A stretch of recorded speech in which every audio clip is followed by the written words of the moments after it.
پاکستان تحریک انصاف کے رہنما چودھری طارق محمود باجوہ کی قیادت میں مہنگائی کے خلاف بڑی ریلی کا انعقاد کیا گیا۔ NA 111 میں شاہکوٹ، واربٹن اور سانگا ہل سے ہزاروں افراد نے شرکت کی۔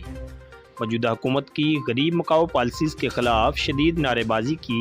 غربت سے تنگ افراد نے بینرز اور پلے کارڈ اٹھا رکھے تھے جن پر ناقص پالیسیوں سے پیدا ہونے والی مہنگائی کے خلاف نعرے درج تھے۔ یہ PDM کی حکومت جی آئی تھی پاکستان میں مہنگائی کو ختم کرنے، اور اس وقت مہنگائی یہ تھی کہ آٹا 60 روپے کلو مل رہا تھا، چکن کا گوشت 300 روپے کلو میں مل رہا تھا، اور آج حالت یہ ہے کہ پیٹرول 300 روپے لیٹر میں پڑ رہا ہے، اس لیے کہ پیٹرول پمپ مالکان نے اپنے پیمانے کم کیے ہوئے ہیں، اور آٹا 160 روپے کلو ہے۔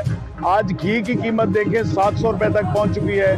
چکن جو عام آدمی کی غذا تھی، جو لوگ اپنی بیٹیوں کی رخصتی میں بارات کو کھانا دیتے تھے، وہ چکن آج 900 روپے کلو میں پڑ رہا ہے عام آدمی کو صفائی کروا کے۔ لوگ اس PDM کی حکومت کا اصل چہرہ پہچان چکے ہیں۔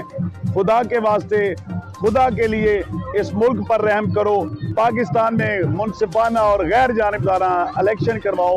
شرکاء کا کہنا تھا کہ یہ حکومت جو عوام کو ریلیف دینے کے لیے آئی ہے مکمل طور پر ناکام ہو چکی ہے، اس لیے فوری طور پر الیکشنز کروائے جائیں تاکہ نئی آنے والی حکومت پاکستانی عوام کو ریلیف دے سکے۔ کیمرہ ٹیم کے ساتھ سناؤ نیوز، شاہکوٹ۔